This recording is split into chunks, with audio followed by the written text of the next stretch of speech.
Gentle lady from Missouri, Ms. Bush, is now recognized for 5 minutes. Ms. Bush. St. Louis, and I thank you, Madam Chairwoman, for convening this all-important hearing, and to the ranking member. For St. Louis, this hearing could not be more urgent.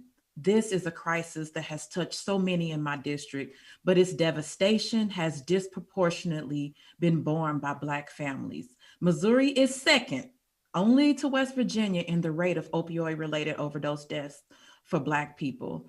In Missouri, Black men are more than 3 times as likely to die from an opioid overdose than white men, and Black women, 7.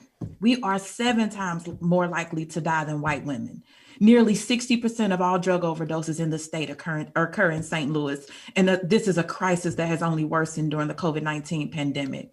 For decades, this public health crisis has been treated as a policing and incarceration crisis. People with substance and opioid use disorders have been criminalized, they've been locked up and cut off from services and from treatment. And I've watched that myself. I'm not telling the story that I've heard. The ongoing and racist war on drugs has been waged on Black and brown families like those in my district, all the while allowing people like the Sacklers to evade accountability.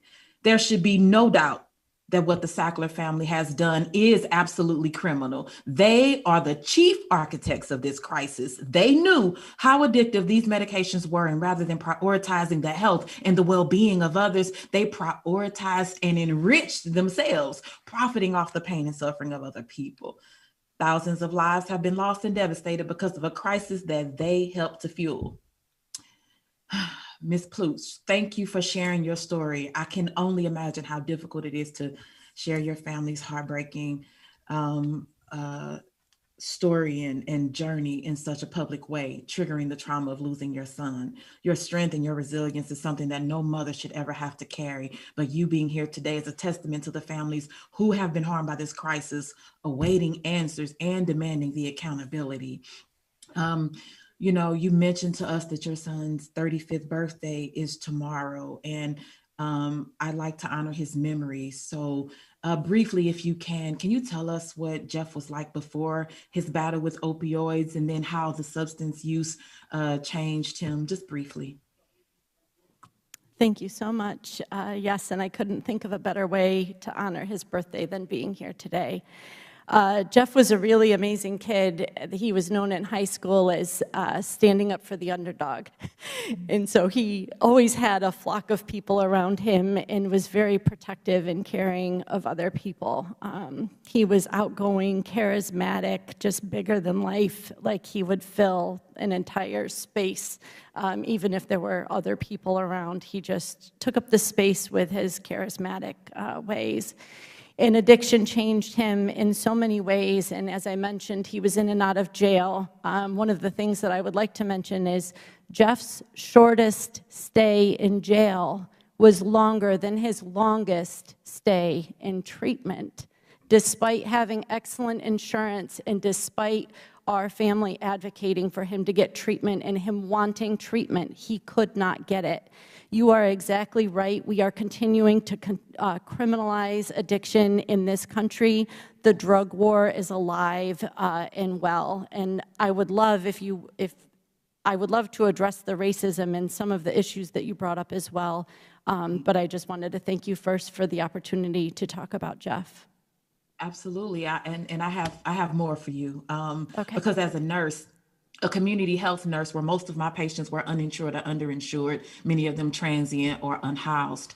I've seen firsthand how addiction harms our communities, and not that those are the only people that are hit, but the targeting that happened in those communities is unbelievable.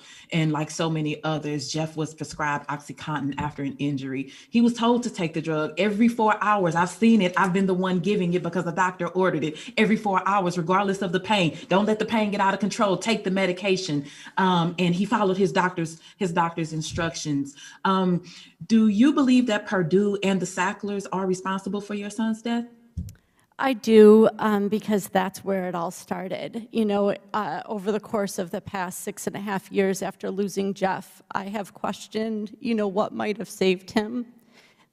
what I could have done differently, what we all could have done differently. And, you know, the only thing that I know to come back to is if he hadn't gotten addicted in the first place, I know he would be here today.